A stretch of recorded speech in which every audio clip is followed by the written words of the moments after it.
Okay, we're talking with Dave Emery, a political researcher and commentator. And number is 575-KOME. We have a very patient caller on line number 2 who I'd like to get on the air here, Dave. So let's check this person out. Good morning. You're on the Expressway. For Dave, can you name any sources for your George Bush, John Hinckley allegations? For my George Bush which? John Hinckley. Okay, yeah. As a matter of fact, the San Francisco Chronicle from April 1st, 1981. And as a matter of fact, you'll find that on page 2 of most editions. I've forgotten what the wire service credit was. That will document the role of John Hinckley Sr. in George Bush's primary campaign, and will also document the fact that Neil Bush, George's son, was going to have dinner with Scott Hinckley, John W. Hinckley's older brother, either the night of the shooting or the day afterward. But again, San Francisco Chronicle, April 1st, 1981. Okay. Page 2. Okay. Any other questions? No. All right. Thanks for your call. Now, Dave, I mean, really, if this is the conspiracy that we're led to believe here, why doesn't Reagan just dump Bush altogether? If I were Reagan, I wouldn't want somebody biting at my heels like that. No, but if you had a gun at your head and you figured that the best way to survive was to play along rather than to get shot, that is one hypothesis. Again, I am not privy to the inner workings of the Oval Office. It's just that having studied this country's political assassinations and having studied to a certain extent bare-knuckle politics in general, it certainly, the more power is at stake, the more people are going to be willing to do to get a hold of that power and to use it to their own advantage. One thing that I think is unfortunate about American political awareness, one might call it perhaps American political mythology, is the fact that Americans find it very easy to accept the notion that other countries, great and small, have political assassinations, that there are factions within the power structures of these countries which are rivals and which seek to supplant each other using various means, including violence. People perhaps have seen... there was an excellent series on public broadcasting in which you still see sometimes called I, Claudius, which is all about the machinations of the various Roman emperors and how they murdered each other and sought to elevate each other over each other's dead corpses into the throne of Rome. If you study the history of Europe, you'll find all sorts of plots and conspiracies in which people seek to dispatch each other in order to acquire the throne and all of the power that goes with it. And yet when Americans look at our own country, and I think most people in the audience will feel comfortable with the notion that this is the most powerful country in the world, and consequently somebody wielding power, somebody gaining control of the presidency, is in a position to wield more power than anyone. Yet when Americans look at our own history, for some reason we're the only country that doesn't have politically motivated assassinations. Now, an examination of the facts blows that one right out of the water. We have, in fact, had political assassinations, and one interesting fact is that going back to the assassination of President Kennedy, for example, the only formal investigation, that is to say, the only investigation which ever resulted in the Kennedy assassination being tried in a court of law was conducted by New Orleans District Attorney Jim Garrison. Now, Jim Garrison indicted a number of people, including a fellow by the name of Clay Shaw. Now, the jury in the Garrison trial, when Clay Shaw was tried, something most people don't know, is that the jury concluded that there definitely had been a conspiracy behind the assassination of President Kennedy. It's just that they could not conclude beyond a reasonable doubt that Clay Shaw was involved. One of the main reasons why Jim Garrison was unable to obtain the conviction of Clay Shaw that he wanted was because 3 of his key witnesses who he sought in connection with the prosecution were not extradited. His extradition requests were not granted. It'd be worth going into the history of these. First of all, it was a fellow by the name of Sergio Arcacha Smith.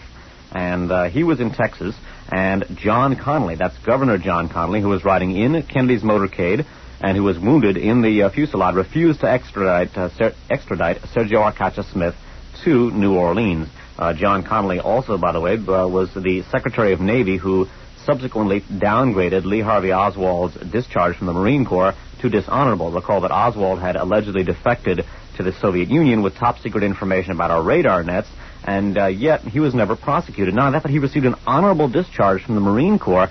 Eventually, though, John Connally, at that time Secretary of the Navy, downgraded it to dishonorable. That was one of the witnesses Garrison couldn't get a hold of. The second one was a fellow by the name of Gordon Novell. Now, the governor of Ohio, John Rhodes, agreed to extradite Gordon Novell to New Orleans on the condition that Garrison wouldn't ask him any questions about the Kennedy assassination, which, of course, is the thing that Garrison wanted to extradite him to New Orleans about. Okay? Very strange behavior. I think we can all agree. Now, the third witness, and this is why I brought it up at this time, was a fellow by the name of Edgar Eugene Bradley. According to a Dallas policeman named Roger Craig, he saw a man, either Oswald or somebody closely resembling him, leaving the back of the Texas school book depository. When he then stopped this person, a fellow came up, identified himself as a Secret Service agent, and he then was obliged to let the fellow go.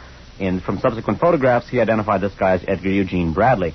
Now, Edgar Eugene Bradley was right here in California. Now, Garrison filed an extradition request to California. Then State Deputy Attorney General Charles A. O'Brien reviewed the extradition request, recommended that it be granted.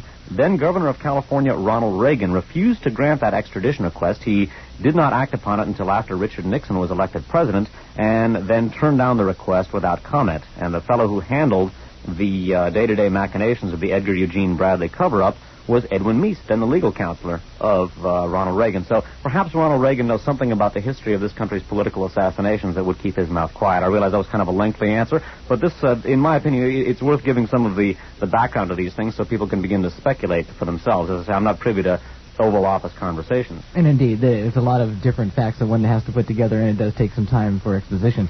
Tell you what, we're going to do a little business here, and then we've got a couple lines lit up. We're talking with Dave Emery, a political commentator and political researcher. If you'd like to join our discussion this morning, do be a little patient. Our number is 575-KOME. We'll be back with Dave right after this.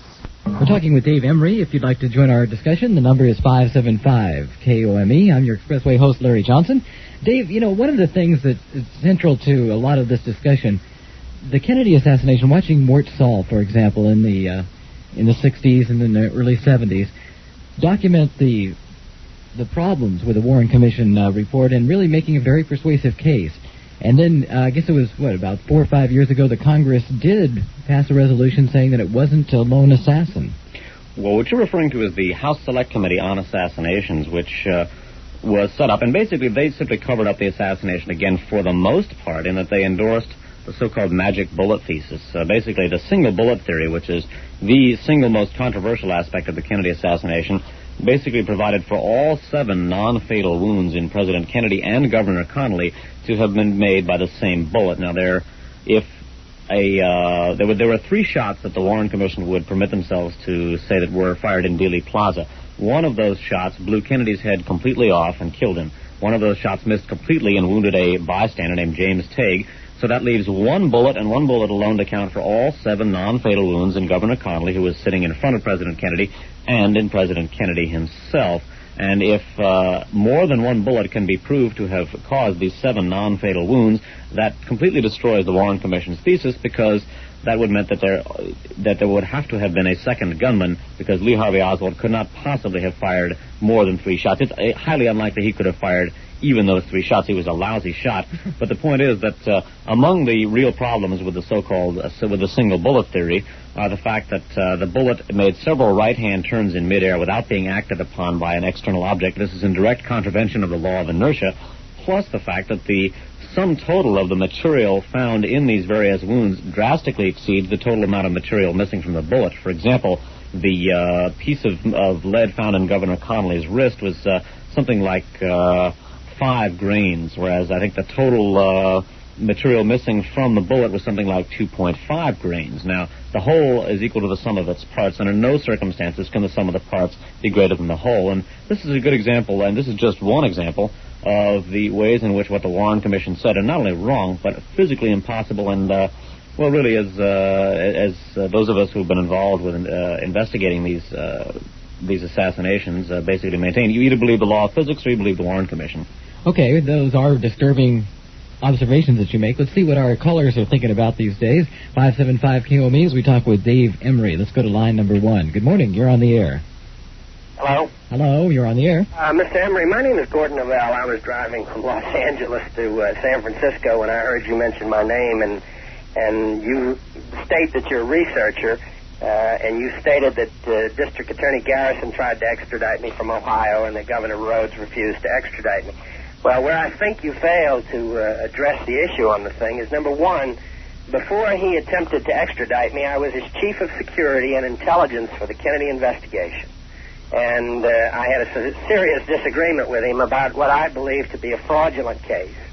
And when I was in Ohio and was actually going up there to see my fiancée to recover a ring, since we were breaking up,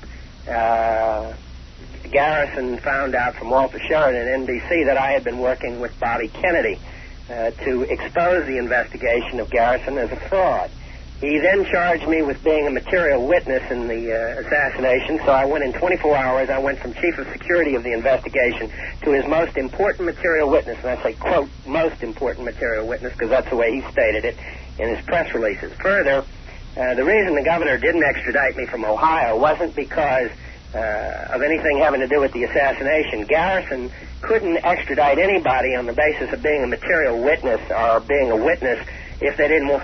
If you're a witness to something and you don't want to cooperate, then you just don't want to cooperate. So what he did is he charged me with being he charged me, this was in 1967, he charged me and alleged that in 1960 that operating as an agent of the CIA that I burglarized an ammunition dump to supply some, we will call it opposition faction within the CIA with some munitions to carry out after Bay of Pigs activities.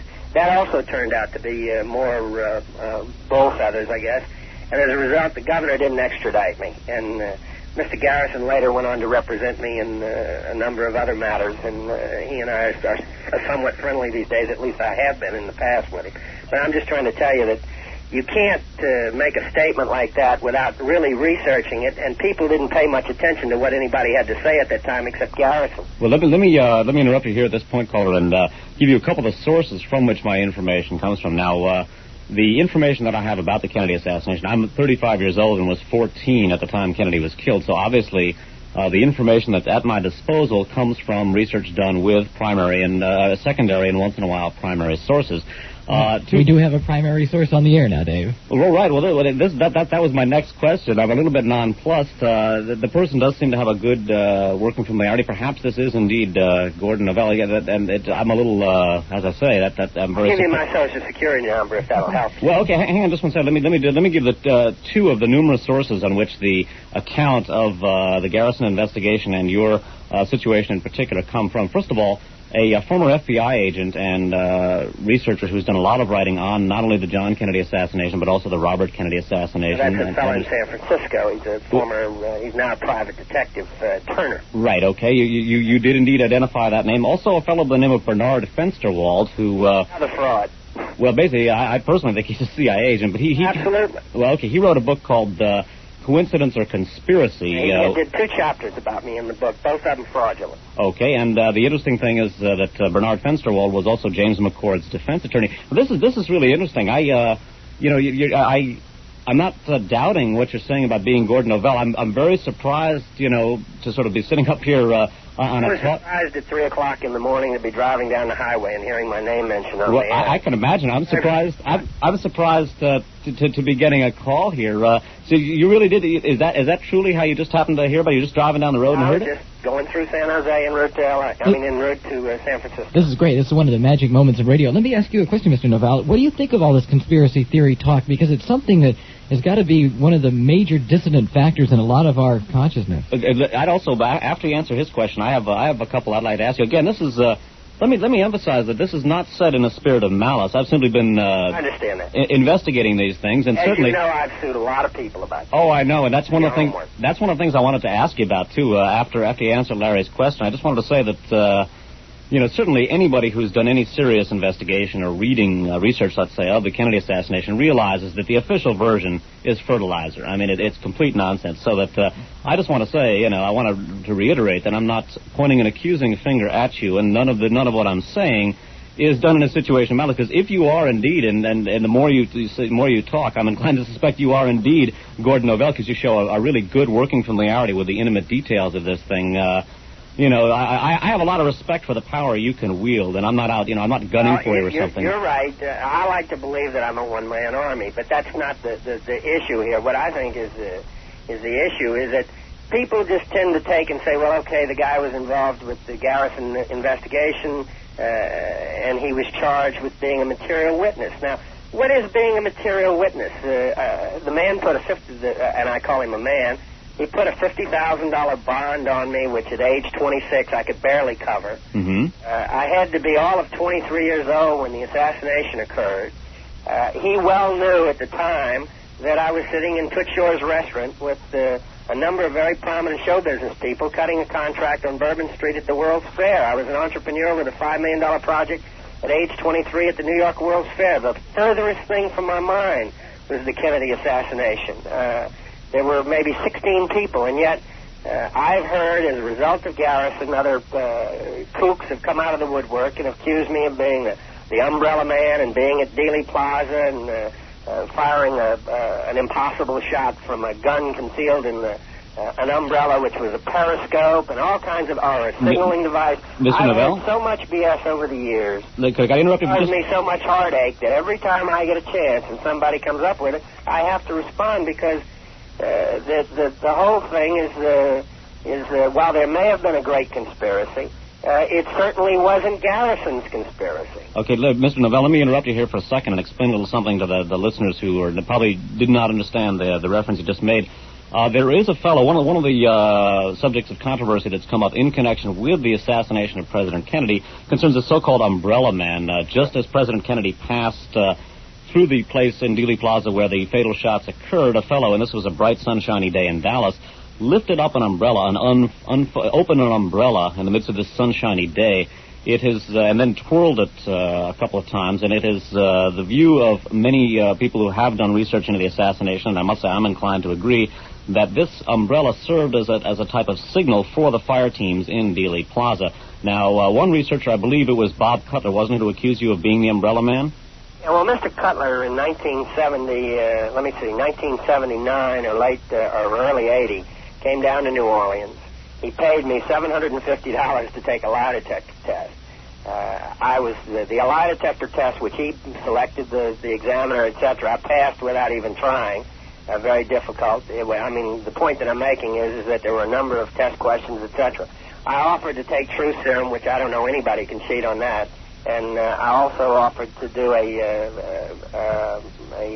FBI-administered narco synthesis. And I just told him, I said, you can try voice lie detectors, 3-pin polygraph, truth serum, or hypnosis.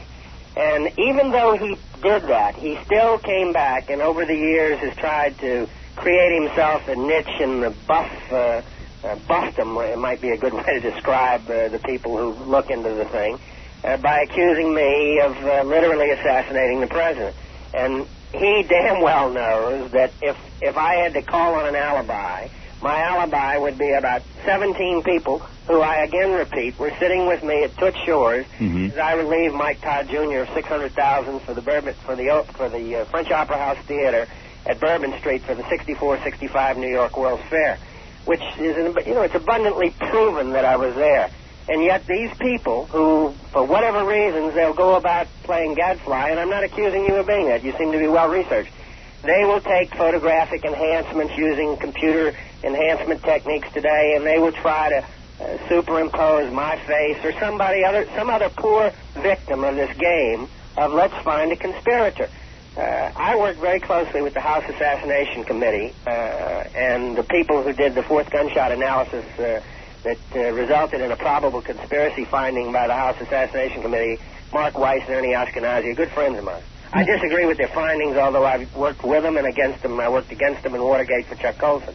Mr. Novell? Mr. Fensterwall said that in his book. The point I'm trying to make to you is that the Kennedy assassination, if you'd have walked in there with the former chief of security of the CIA, who probably knew what happened, Howard Moose Osborne, and Dickie Helms in 1977, both of them with full confessions in hand and backed up by what other truth perception criteria examinations could be given them, I'm telling you, they wouldn't have arrested them. Had they confessed, which I'm not saying they're guilty either, I'm just saying that they would be obvious parties, J. Edgar Hoover, Richard Helms, Richard Bissell, Moose Osborne, Mitch Werbel. Some of these guys would be the kind, if you had confessions from, I can assure you that neither Sprague nor what was it, Professor, is it Bakey? Blakey. Was Professor removed Sprague as chief prosecutor. Right. Mr. Novell, let me interrupt you here. I wanted to interject a couple things. You touched on something that I wanted to ask here, and I think, in deference to the rest of the audience here, I think we should take care in our discussion to sort of flesh out some of the details here, because you remember, most of the people who are listening to us talk are not intimate with the Kennedy assassination case. You touched on a subject that I wanted to ask you, and again, I want to reiterate a couple things here at this point. I mentioned it before.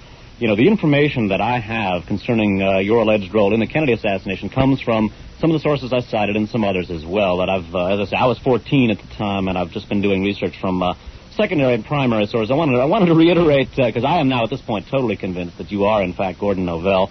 If not, you're certainly somebody that's gone an awful lot of trouble to research the facts. I want to reiterate that I'm not, gunning for you or pointing an accusing finger, that these are simply the facts, and also want to reiterate that I have a very healthy respect for your ability to deal with somebody that was, in fact, gunning for you, because I have done some research. Now, one of the things which, one of the connecting links between the investigation of the assassination of President Kennedy and the Watergate case, and here my information that I'm about to cite here comes from one of the books that I referred to earlier, a book called Coincidence or Conspiracy by a man named Bernard Fensterwald, one of the investigators in the Kennedy assassination. I personally think the guy is CIA, although there's... I know that he's CIA. Okay, well, there's a lot of good information in his book. Now, one of the things that he alleged in that book was that Charles Colson, one of the advisors of the Nixon White House, and rumored by many, or reported by many, I should say, to be about the meanest SOB in a very mean crowd of SOBs in the Nixon White House,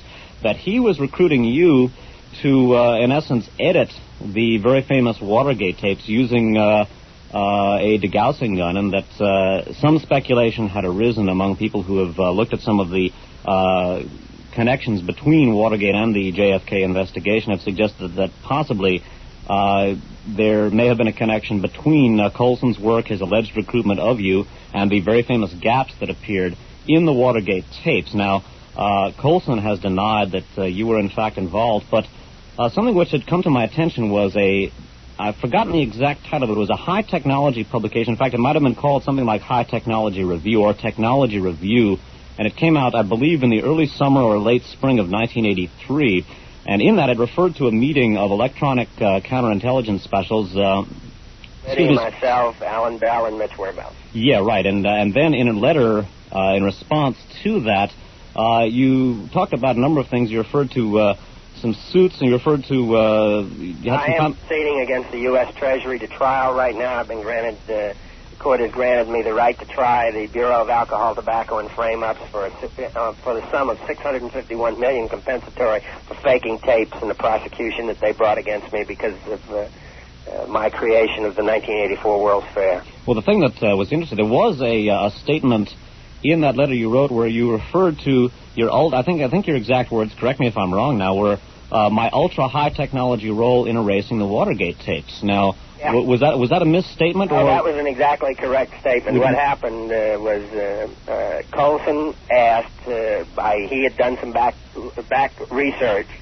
He had found out that Watergate had resulted from what we will call an enormous legal miscarriage of justice, which originated from me telling J. Edgar Hoover that I thought he was a raging fag in 1968 when he was harassing me because I sued Garrison in Playboy magazine, and I exposed a counterintelligence operation that he had going at that time in the depositions, and he had sent me some very serious warnings about not doing these kind of things, and I told him that I was a free operative and that I did what the hell I pleased, and he made some other rather nasty remarks, so I kind of had a serious little disagreement with him in the Mayflower Hotel's beef baron room, and he then proceeded about 6 months later to charge me with interstate transportation of electronic intelligence equipment, to wit a Crown CRC 6250F tape recorder and an AM/FM radio built in a briefcase that I purchased in Lazarus Department Store in Columbus, Ohio, and took to Reno, Nevada.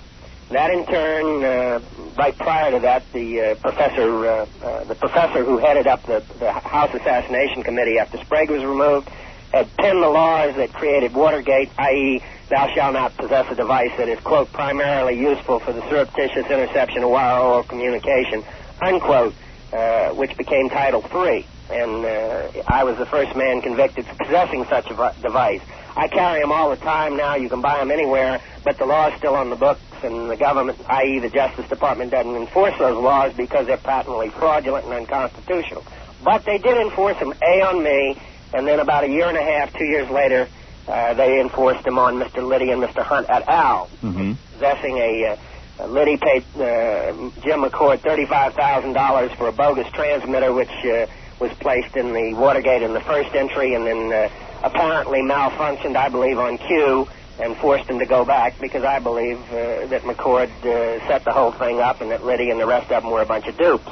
But the point I'm trying to make to you is that history in these things is generally rife with, there's some wheat there, but it's ground up into the chaff, and if you don't carefully and microscopically sit down and pick the facts apart, you really don't. All you get is the writer's versions. How can a man go from being the chief of security of the Kennedy investigation, and who actually, in great measure, promulgated the thing with Garrison, and then find out that Garrison's completely horse feathers, the bull feathers, and then turn around and the next day when we disagree about he shouldn't fake a letter with and superimpose Lee Harvey Oswald's signature onto Clay Shaw's stationery in order to create non-existent evidence, and we had a very steaming fight about faking evidence. He then charged me with being a material witness, because that's the only thing he could charge me till he fabricated another charge. Gordon, we only have about 5 more minutes here before we have to leave the air. There's one more thing I just wanted to say very quickly. Yes, we're going to have to move along here, Mr. Novell. There is just one quick... So, in other words, you deny actually having erased the Watergate tapes. Only because they didn't pay me. Okay, well, but in other words, are you saying that... I did propose to erase all 4,004 tapes. I did the counterintelligence investigation for Fred Bizard and Sinclair and those guys that said that the tape gap was an accident. Alan Bell was the one who wrote the report, the fellow who invented the voice lie detector for me. And but at the same time, yes, I did propose to erase all the tapes, and it was quite a legal issue. Jaworski said before he died, told me one afternoon, he says it was completely legal, because until the Supreme Court ruled those tapes were evidence, we could have erased them. Okay, so in other words, here's the point that I wanted to make, is that when I saw that letter that you wrote in that technology publication, I took it from the phraseology as a tacit admission that, in fact, you had been involved in that role. And I'm a little bit confused as to what you're saying is basically between the lines. There were 6 reports that said that the 18-and-a-half-minute tape gap had been done on purpose. There was a report that never made it in the press because the press didn't want to say anything about it, that destroyed the indictment, that Jaworski and I can't remember the other prosecutor's name had prepared for Rosemary Woods. I had done the rebuttal study and prepared the rebuttal study with Tort Counterintelligence and Security in Virginia that said that there was an accident. And we had effectively gotten in their knickers because there was a possibility that tape had been accidentally erased. I didn't... All righty. Well, listen, a couple of things very quickly because we're virtually out of time here. I just want to say that I'm totally convinced that this is, in fact, Gordon Novell. I wanted to thank you very much for participating and for your remarkable degree of candor on certain subjects here. And I just want to say that this has been some fantastic radio. Perhaps some of the listeners are wondering, well, gee whiz, hey, we didn't get a chance to call in. This has really been quite amazing. That, as I say, this is a fellow who has been alleged by many to have been involved in the assassination. He certainly has denied it and presented a lot of information in backing up his claims. And anyway, it can be said that Gordon Novell is one of the leading figures that has cropped up in connection with the case, not ascribing any guilt to him, and that really those of you in the audience are really quite privileged here to have this kind of a discussion. I want to say, Mr. Novell, also, I consider this personally... as I say, I was 14 when the assassination happened. This is really one of the highlights of my life. It's an amazing thing.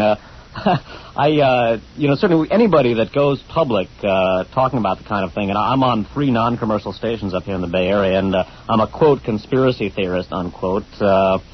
You certainly the intelligence community keeps an eye on you. I just hope, in fact, that... eye on. Excuse me?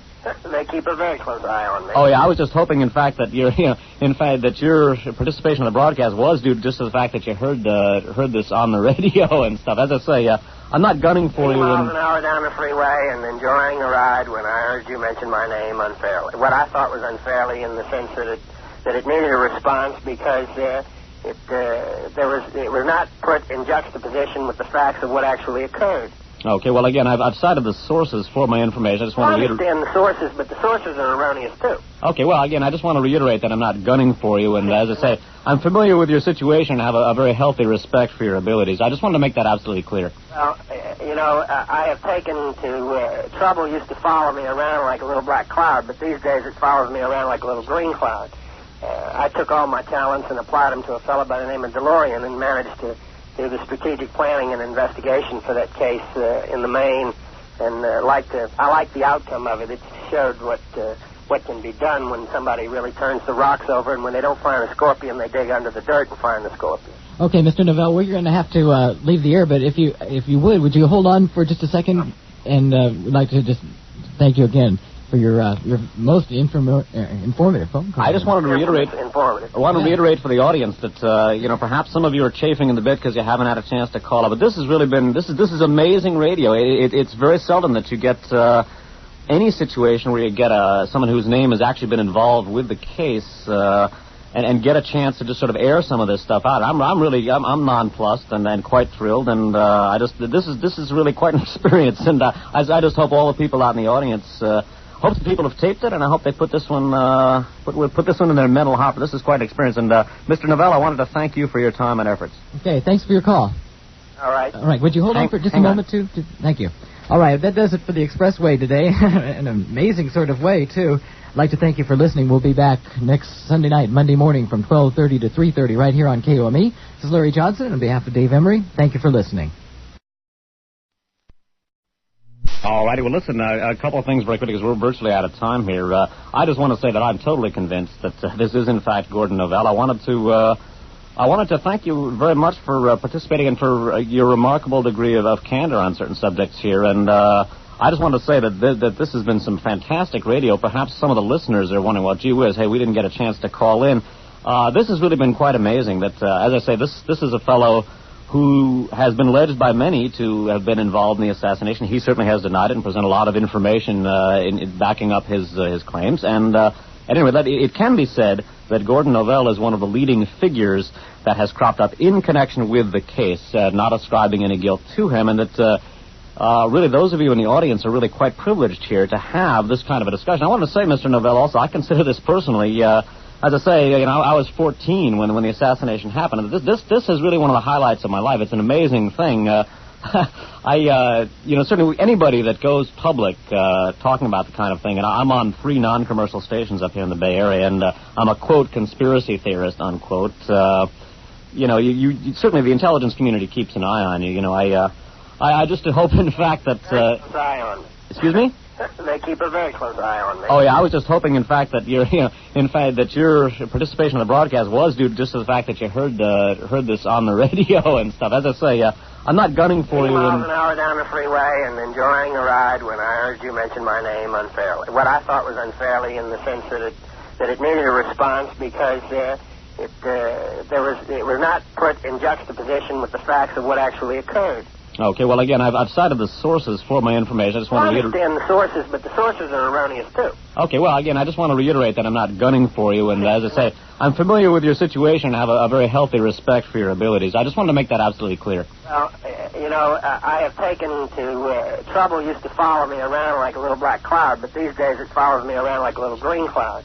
I took all my talents and applied them to a fellow by the name of DeLorean and managed to do the strategic planning and investigation for that case in the main, and I like the outcome of it. It showed what can be done when somebody really turns the rocks over, and when they don't find a scorpion, they dig under the dirt and find the scorpion. Okay, Mr. Novell, we're going to have to leave the air, but if you would you hold on for just a second, and we'd like to just thank you again for your most informative phone call. I just wanted to reiterate. I want to reiterate for the audience that perhaps some of you are chafing in the bit because you haven't had a chance to call up. But this has really been this is amazing radio. It's very seldom that you get any situation where you get someone whose name has actually been involved with the case and get a chance to just sort of air some of this stuff out. I'm nonplussed and quite thrilled, and this is really quite an experience. And I just hope all the people out in the audience. hope the people have taped it, and I hope they put this one put this one in their mental hopper. This is quite an experience. And Mr. Novell, I wanted to thank you for your time and efforts. Okay, thanks for your call. All right. All right, would you hold on for just a moment, too? Thank you. All right, that does it for the Expressway today. An amazing sort of way, too. I'd like to thank you for listening. We'll be back next Sunday night, Monday morning from 12:30 to 3:30 right here on KOME. This is Larry Johnson. On behalf of Dave Emery, thank you for listening.